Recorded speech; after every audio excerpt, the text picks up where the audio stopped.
नमस्कार। सोना देवी सेठिया कन्या महाविद्यालय की ऑनलाइन क्लासों में आपका स्वागत है। हम आपके सामने Sanjay Verma, department of zoology.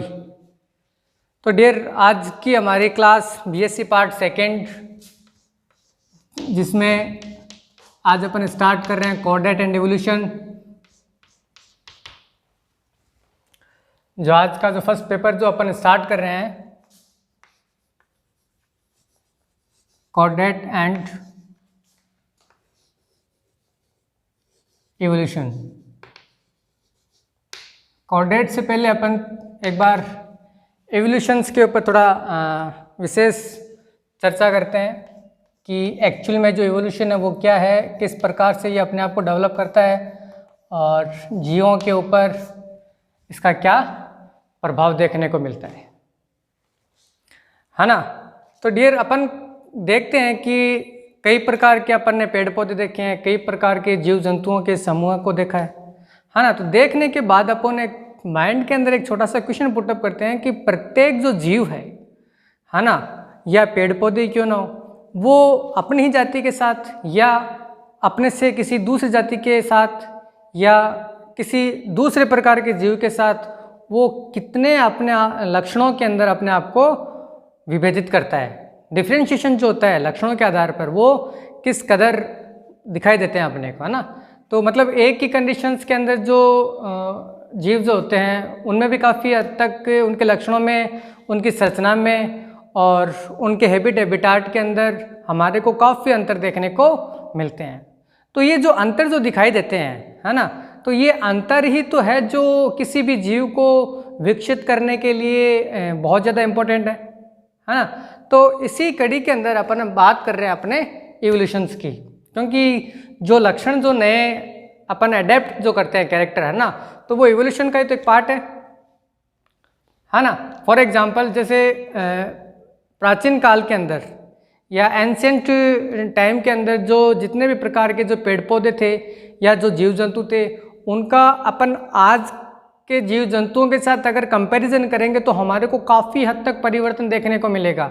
बहुत सारे लक्षण ऐसे होंगे जो पहले थे और आज नहीं हैं, है ना। लेकिन वो जो नहीं होने का जो रीज़न है वो भी तो एक इवोल्यूशन का एक पार्ट ही माना गया है ना।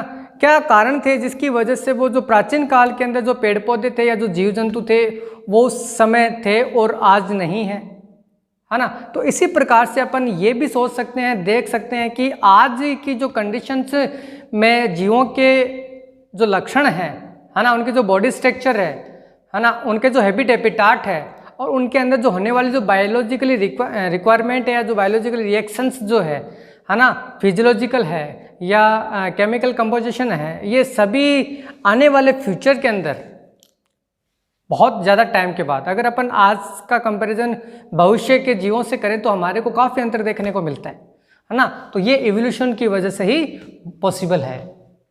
आ गया। तो इसको अगर अपन सरल शब्दों में अगर डिफाइन करेंगे तो क्या कह सकते हैं? अगर सरल शब्दों में इसको अगर अपन डिफाइन करने की सोचेंगे तो क्या कहेंगे कि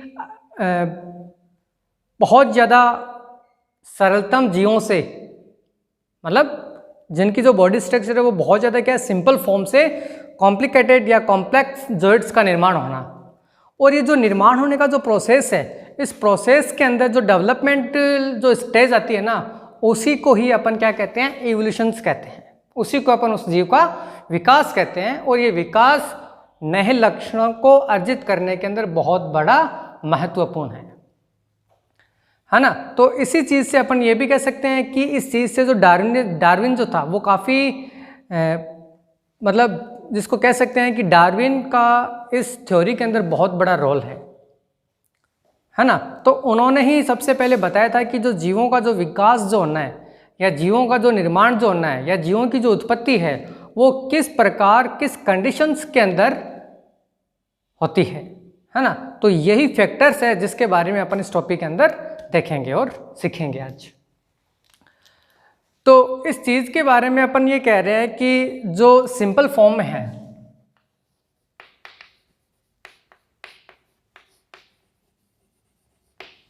ना, और इसके लिए होना जरूरी किसका है? लिविंग मैटर का है। भाई इम्पैक्ट जो होगा वो लिविंग मैटर पे ही होगा, है ना, क्योंकि वही लक्षणों को अर्जित करते हैं और उन्हीं लक्षणों के बेस पर वो अपना विकास भी करते हैं और उन्हीं के आधार पर वो अपने आप को एडेप्ट कर लेते हैं और किसी भी फॉर्म के अंदर स्टेबल होने के लिए अपने आप को तैयार करते हैं। तो इसी चीज़ के लिए डार्विनिज्म फेमस हुआ, है ना। तो इससे जो डेवलप हो रहे हैं वो कौन है? कॉम्प्लिकेटेड जॉइड्स। अब इन जॉइड्स के अंदर अपन जॉइड्स भी बोल सकते हैं, मतलब सिंपल फॉर्म के अंदर अगर अपन बात करें तो ये जो थ्योरी है वो प्लांट्स के लिए भी है और एनिमल्स के लिए भी है। इन दोनों के ही ऊपर इस चीज को लागू कर सकते हैं अपन।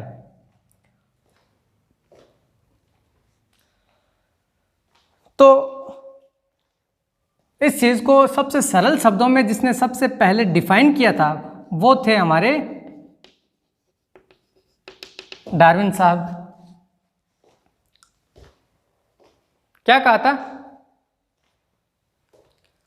कि जो जीवों का जो विकास जो होता है ना, वो एक निरंतर क्रम के रूप में होता है और उसके लिए कई प्रकार के फैक्टर्स काम करते हैं।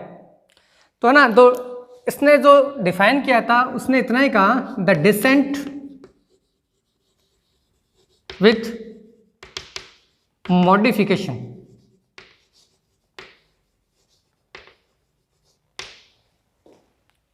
रूपांतरण के साथ अवरोहण का एक क्रम होता है, उसी को इसने इवोल्यूशन कहा था। और चूंकि ये इवोल्यूशन जो हो रहा है वो लिविंग फॉर्म के ऊपर हो रहा है ना, तो इस लिविंग फॉर्म की उपस्थिति की वजह से इसको जो सबसे पहले इसको ऑर्गेनिक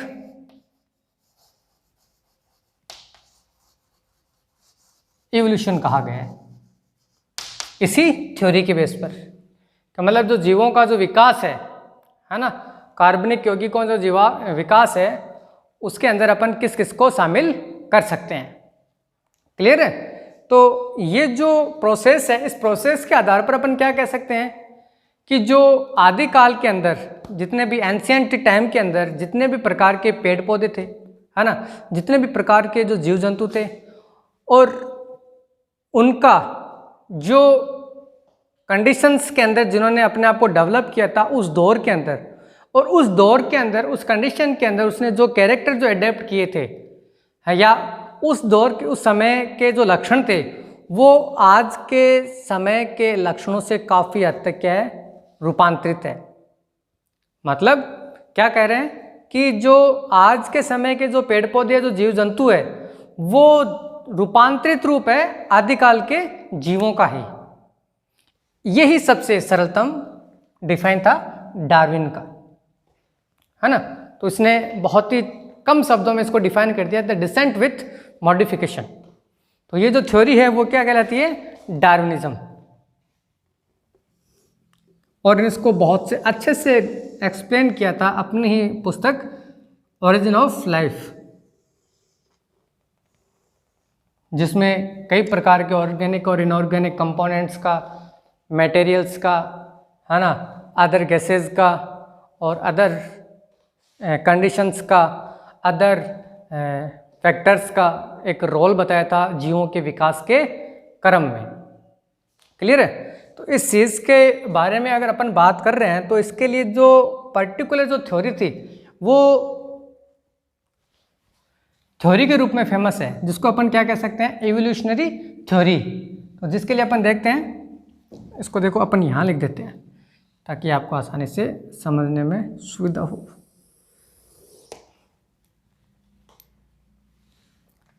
किसकी बात करें अपन, इवोल्यूशनरी थ्योरीज।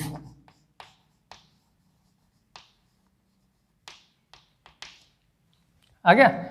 तो एवोल्यूशनरी थ्योरीज जो है ना डियर, उसके अंदर काफ़ी हद तक हमारे को देखने को सुनने को मिलेगा। काफ़ी इंटरेस्टिंग है इस चीज़ के बारे में कि इसमें कई दार्शनिक ऐसे हैं, कई साइंटिस्ट ऐसे हैं जिन्होंने ये कहा था कि इस पृथ्वी के ऊपर या इस पृथ्वी का या इस ब्रह्मांड का जो निर्माण है वो कई कारणों से हुआ है और कई इसको ये भी मानते हैं कि इसके निर्माण में कुछ दैवीय शक्तियों का रोल है ना, या फिर कुछ हद तक ये भी कहते हैं इसको बनाने में ब्रह्मा जी का बहुत बड़ा रोल है ना, या कुछ ये भी कहते हैं कि इसका जो निर्माण है वो ऑटोमेटिक हुआ है ना। तो ये सबके अपने अपने विचार हैं। उन विचारों के बारे में जिनको सम्मिलित करके जिस नाम से जानते हैं वो इवोल्यूशनरी थ्योरीज, या अपन इसको इवोल्यूशनरी थॉट्स भी कह सकते हैं, है ना। तो इसके बारे में जो सबसे पहले दिया गया है वो है थ्योरी ऑफ, जो सबसे पहली जो थ्योरी है वो है थ्योरी ऑफ स्पेशल क्रिएशन। मतलब कि स्पेशल जो निर्माणवाद का जो सिद्धांत है उसके बारे में, इसके बारे में बताया गया है। तो इसको समझाने के लिए ये कहा गया है कि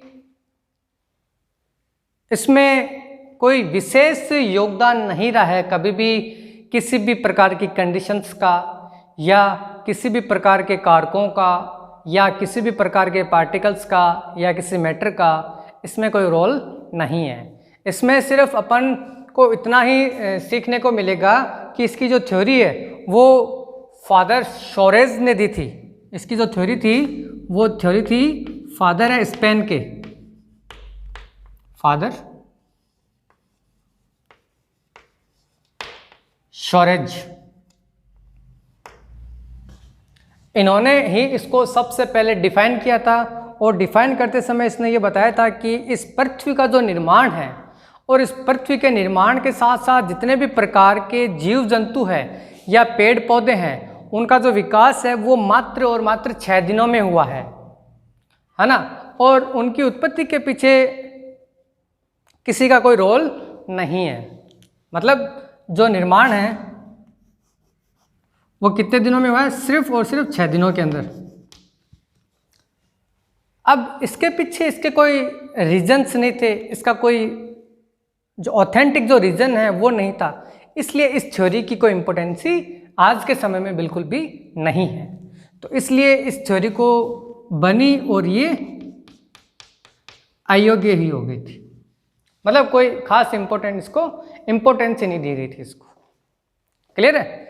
तो अब इस चीज़ के बाद जो सबसे इम्पोर्टेंट जो पार्ट्स जो आते हैं वो है हमारे एवोल्यूशनरी थॉट के अंदर जो सबसे प्रभावशाली ज्ञाताओं में से एक है वो है हमारे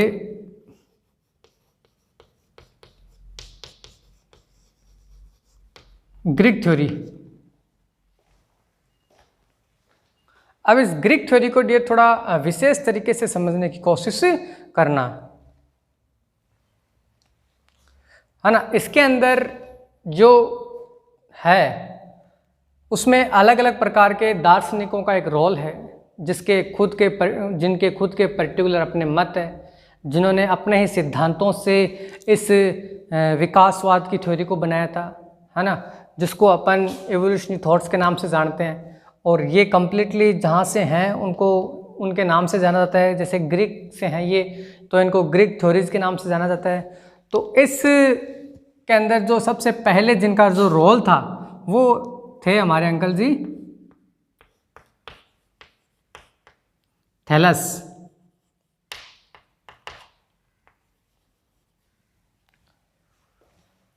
इनकी भाई बहुत सिंपल सीधी थ्योरी है, मतलब कोई खास फैक्टर्स इसके अंदर इसमें नहीं बता रखे हैं, लेकिन फिर भी इन्होंने जो बताया था उसमें कहा गया है कि समस्त जीवों का जो उद्भव जो है ना, जो उत्पत्ति जो है, जो निर्माण जो है वो समुद्री जल से हुई है, और कोई भी कारण या कोई भी कारक इसके अंदर अपना रोल नहीं रखते हैं। तो थैलस के अनुसार कौन है? Marine water. कौन काम आ रहा है जीवों के विकास में? Marine water. तो ये जो थ्योरी है वो किसकी है? थैलस की है। और देखो ये जितने भी जो थ्योरीज है ना वो बिफोर क्राइस्ट के समय से है ना। ये है बीसी टाइम से,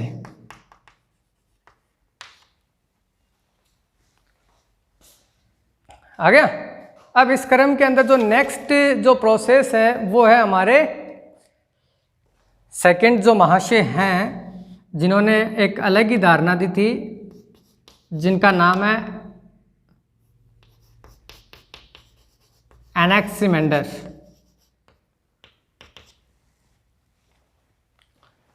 इन्होंने थोड़ा इसके ऊपर काम किया था और उस काम के बेस पर अपना एक रिजल्ट तैयार किया था, और उस रिजल्ट में कहा गया था कि जितने भी प्रकार के जो जीव है उन जीवों का जो निर्माण है उस निर्माण में जिसका रोल है वो है एलिमेंटल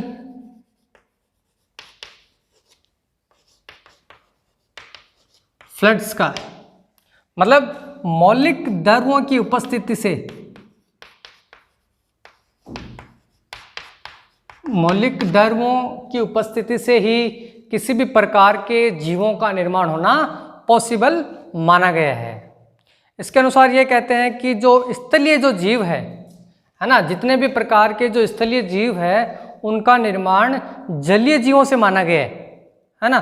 तो इस क्रम के अंदर इसने जो एग्जाम्पल लिया था वो लिया था हमारे खुद का लिया था वैसे ह्यूमंस का, और इसने ये बताया था कि जो ह्यूमंस जो होते हैं ना उनकी जो आदिकाल के अंदर एंशिएंट टाइम के अंदर जो शेप जो थी है ना, स्ट्रक्चर जो थी वो बिल्कुल किसके समान थी, फिश लाइक थी, मछली के समान थी। और धीरे धीरे कालांतर के अंदर इन्होंने क्या किया ह्यूमंस ने अंदर कि ये एक्वाटिक फॉर्म से है ना, एक्वाटिक फॉर्म से टेरेस्ट्रियल फॉर्म में आना स्टार्ट कर दिया, और स्टार्ट करने के साथ साथ जो फिश लाइक स्ट्रक्चर जो थी उस फिश की जो संरचना थी, जो मछली का जो आकार था उसको धीरे धीरे समय के साथ इन्होंने क्या किया, त्यागते रहे। तो इस क्रम के अंदर लाइटली हमारा जल स्तर से स्थल स्तर के ऊपर हमारा विकास होना प्रारंभ हुआ, और जो संरचना जी थी मछली के समान उस संरचना में भी हमारे अंदर काफ़ी परिवर्तन हुए। और ये जो परिवर्तन जो हुए थे उनके पीछे जो रीज़न है वो सिर्फ और सिर्फ मौलिक द्रव्यों का ही है। तो उसने इसको ये कह के समझाया कि ये जो मौलिक जो द्रव्य होते हैं है ना, एलिमेंटल जो फ्लड्स जो होते हैं वो स्पेशल जॉइड्स की ही कैरेक्टर है, मतलब जिस प्रकार के जीवों का जो निर्माण होना है उनके अंदर स्पेशल प्रकार के कारकों की उपस्थिति के साथ साथ इन मौलिक द्रव्यों का उस वायु की उपस्थिति में होना एक कारण माना गया था कि जीवों का जो विकास है ना इसमें वायु का भी बहुत बड़ा रोल है, क्योंकि ये जल के ऊपर है, वाटर रिक्वायरमेंट के अनुसार है एक्चुअल में तो, लेकिन इसने इसको एयर की O2 की उपस्थिति के अंदर भी इसको रिप्रेजेंट किया था कि मतलब वायु की उपस्थिति होना बहुत ज़्यादा ज़रूरी है अगर वो किसी भी प्रकार की टेरेस्ट्रियल फॉर्म के अंदर डेवलप होना चाह रहा है। तो ये जो प्रोसेस है ना वो किसने दिया था, एनाक्सिमेंडर ने दिया था। उस एनाक्सिमेंडर का ही सबसे बड़ा रोल माना गया है।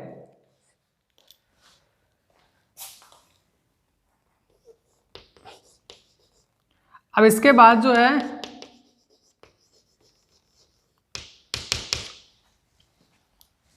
कौन है, एनाक्सिमेंस। भाई इसका बहुत बड़ा रोल है। इन्होंने एक तो थ्योरी दी थी अपनी, थ्योरी ऑफ, एक बार नाम लिख देते हैं अपने इस थ्योरी का, थ्योरी ऑफ एबायोजेनेसिस।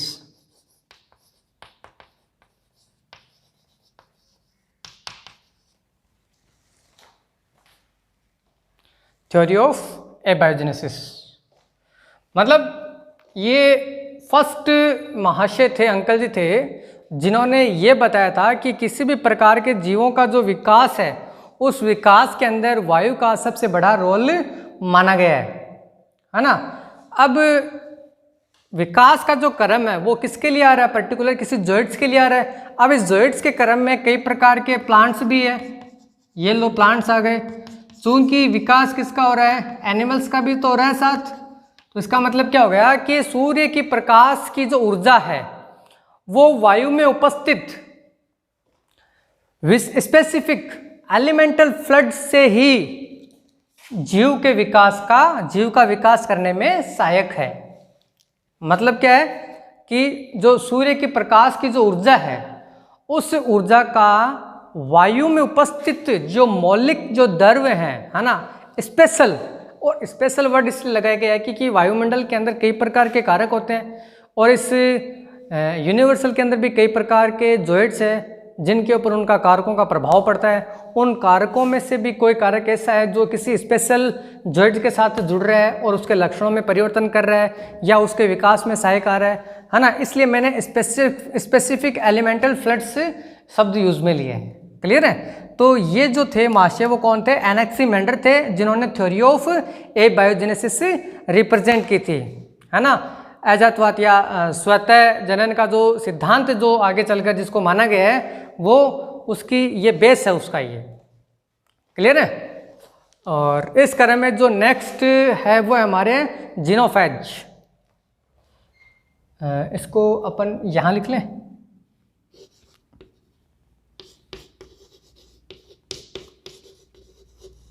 जीनोफेज। भाई इन्होंने जो थ्योरी दी थी वो सबसे सरलतम थ्योरी मानी गई है ना। इस थ्योरी के अनुसार कोई इतना कोई विशेष नहीं है, लेकिन फिर भी चूंकि ये ग्रीक से हैं तो ये ग्रीक थ्योरीज का एक पार्ट है ना। तो इसमें इतना ही कहा गया है कि ये जो है वो सब के सब फॉसिल्स के ऊपर डिपेंड है। भाई आज हमारे को जो फॉसिल्स जो प्राप्त होते हैं, है ना, जीवाश्म में जो प्राप्त होते हैं वो आदिकाल के जीवों के ही तो होते हैं, है ना। उस दौर के अंदर जो जीव थे वो किसी कारणवश पृथ्वी के भीतर अंदर समा गए थे, है ना। अब जिनमें से जो लाइट है या कुछ सॉलिड स्टेट वाले जो पार्ट है, लाइट वाले तो क्या होते हैं कि जो प्रेशर है या टेम्परेचर है या दाब की वजह से क्या होते हैं कि वो अपने आप को डिसॉल्व कर लेते हैं, लेकिन कुछ सॉलिड वाले जो पार्टिकल्स है वो अपने आप को जीवाश्म में क्या कर लेते हैं, रूपांतरित कर लेते हैं, जो कालांतर में हमारे को जीवाश्म के रूप में क्या होते हैं, प्राप्त होते हैं। तो इसके अनुसार ये कहा गया है कि जो पृथ्वी जो थी, है ना, तो वो पृथ्वी धीरे धीरे क्या हो गई थी, समुद्र में ही समा गई थी। तो कुल मिला के अपन इसको ये कह सकते हैं कि जो जीवों का जो निर्माण है वो समुद्र में ही माना गया है, सीज या ओशियंस के अंदर, समुद्रों में ही माना गया है। ये लो सी वाटर के अंदर। अब है जो नेक्स्ट वो है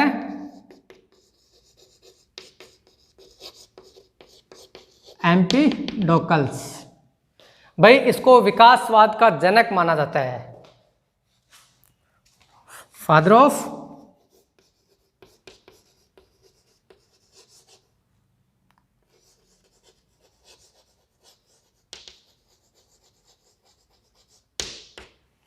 ऑफ इवोल्यूशनिज्म्स के जो जनक है वो कौन है?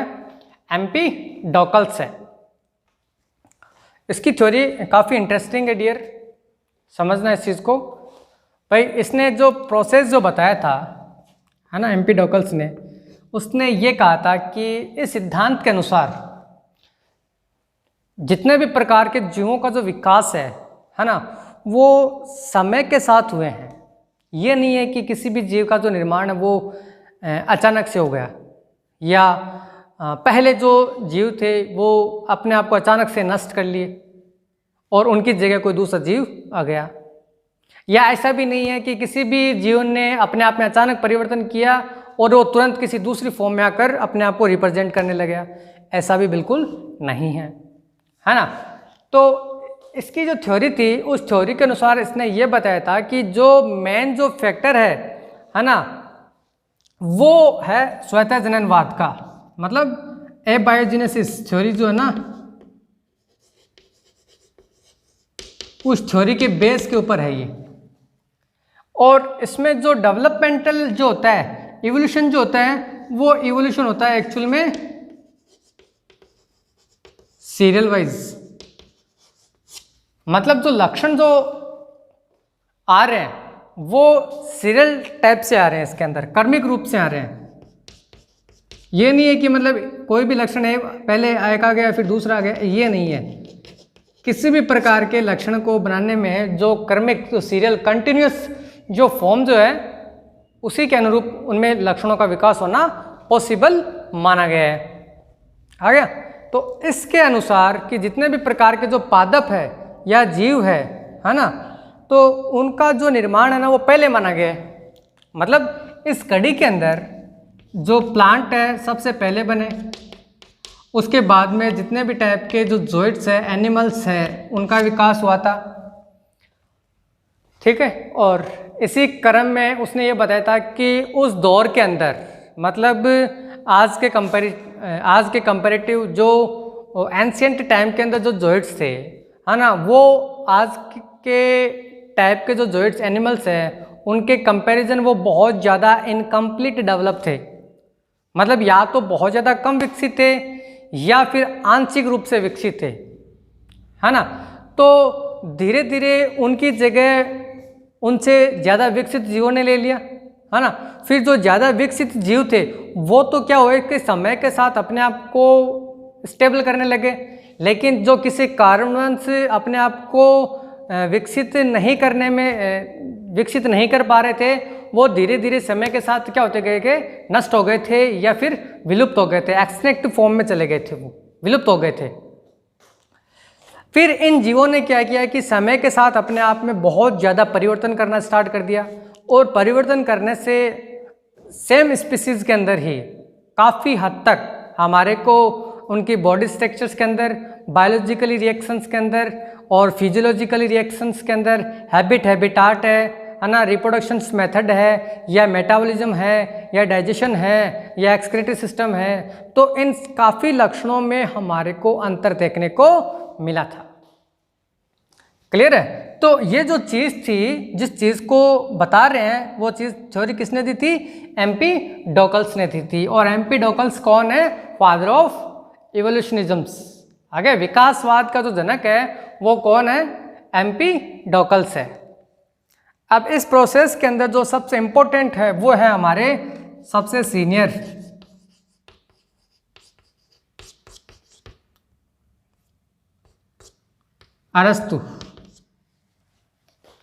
अरस्तु का भाई बहुत ज़्यादा रोल है इस चीज़ के अंदर। उन्होंने ही सबसे पहले बताया था कि जटिल जीवों का जो निर्माण है वो सरल प्रकार के जीवों से ही पॉसिबल है।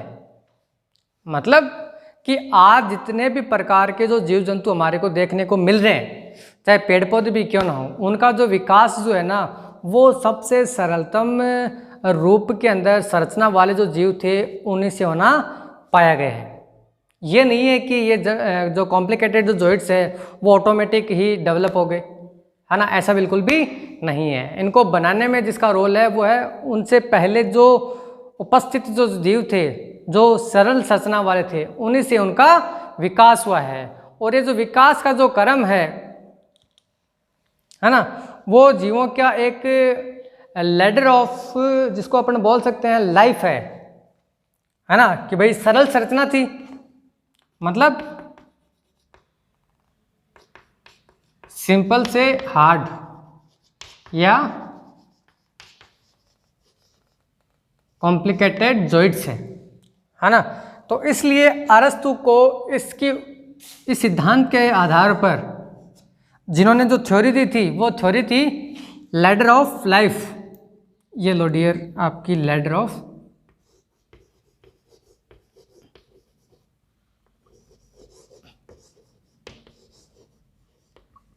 लाइफ। ये जो थ्योरी थी वो किसने दी थी? अरस्तु ने दी थी। किसके बेस पर दी थी? कि जटिल जीवों का निर्माण सरल जीवों से होना पाया गया है। और धीरे धीरे ये समय के साथ अपने लक्षणों में निरंतर रूप से क्या करते हैं? परिवर्तन करते रहते हैं और परिवर्धन करते रहते हैं, जिसके आधार पर ये उसके अनुसार अपने आप को क्या कर लेते हैं? स्टेबल कर लेते हैं और नए लक्षणों को धीरे धीरे क्या करते रहते हैं? अर्जित करते रहते हैं, ताकि अपना विकास कर सके। आ गया? तो डियर आज की जो थ्योरी थी एवोल्यूशंस के अंदर वो थी हमारी एवोल्यूशनरी थ्योरीज के अंदर अपन ने एक तो पढ़ी थी थ्योरी ऑफ स्पेशल क्रिएशन और ग्रीक थ्योरीज पढ़ी थी। अब इसके अलावा जो थ्योरी है वो प्री मॉडर्न और मॉडर्न थ्योरी है, जिसके बारे में अपन नेक्स्ट क्लास के अंदर डिस्कस करेंगे, यानी कि अगली जो क्लास है कल, उसके अंदर अपन इसको देखेंगे आज, है ना। अब देखिए डियर आज जो अपना जो टॉपिक है, इस टॉपिक को क्या करना है आपको घर पे बैठकर जैसे जैसे ये वीडियो आपके सामने चले उसके अनुसार इसको क्या करना है, आपके जूलॉजी की जो फर्स्ट नोटबुक जो है आपका रजिस्टर जो है ना, उसके अंदर फर्स्ट कंटिन्यूस इसको लिखना है, मतलब खुद के पर्टिकुलर नोट्स बनाने हैं। जो चीज़ मैंने आपके लिए बोर्ड के ऊपर जो लिखी है, कुछ इंपॉर्टेंट लाइन्स है या फैक्टर्स जो लिखे हैं, है ना, उनको आप डायरेक्ट लिख लेना। और जो थ्योरी मैंने आपको समझाई है इसको एक्सप्लेन करते समय उनमें से अगर आपको जो चीज़ इंपॉर्टेंट लगे उसको भी नोट करना। और जब नेक्स्ट अपनी लाइव जो क्लास होएगी, है ना, ऑफलाइन मोड के ऊपर, तो आप उन चीज़ों को नोट करते हुए दिखा देना कि सर ये अपने ये इतने टॉपिक कंप्लीट हो चुके हैं। अब देखो डियर, इस टॉपिक को एक्सप्लेन करते समय अगर आपको कहीं लगे ना कि ये चीज़ हमारे अभी तक डाउट में है या क्लियर नहीं हुई है, तो आप हमारा जो कॉलेज का जो ग्रुप बना हुआ है व्हाट्सएप ग्रुप, उसके अंदर आप आसानी से मैसेज डालकर कंफर्म कर सकते हैं या अपने जो भी डाउट्स है उन डाउट्स को क्या कर सकते हैं, क्लियर कर सकते हैं। आ गया? तो ये जो रेस्पॉन्स है, तो मैं आपसे उम्मीद करता हूँ कि आप ये अच्छा रिस्पॉन्स दें ताकि हमारा ये जो काम है वो सतत रूप से या कंटिन्यूस रूप से चलता रहे। आ गया? तो इसको नोट ज़रूर करें और जो कमी लगे वो आप डिस्कस करके हमें बताना ताकि अपन कुछ इसके अंदर इम्प्रूव कर सकें। और तो विशेष इतना है कि कोरोना काल में घर पे रहें, सेफ रहें, बाहर जब लगे कि बहुत ज़्यादा नीड है तभी निकलें, अदरवाइज़ बिना मतलब के घर से निकलना बिल्कुल व्यर्थ है। आ गया? तो डिस्टर्ब तो अपन हैं ही, काफ़ी हद तक डिस्टर्ब हो चुके हैं ऑलरेडी, तो अब डिस्टर्ब होने के बजाय हमारे को कुछ आगे बढ़ने के लिए अपने आप को तैयार करना है। तो उस तैयारी में अब जुट जाएं, क्योंकि जो टाइम पीछे जो चला गया है वो तो वापस रिकवर तो नहीं हो सकता, लेकिन अपन आगे वाले समय को थोड़ा ज़्यादा यूज़ में लें ताकि उसकी कमी की पूर्ति कर सकें। आ गया? और जो लगे आप तो बताएं कृपया। आपके विचारों का स्वागत है अपने ग्रुप के अंदर। क्लियर है? Okay, thank you dear.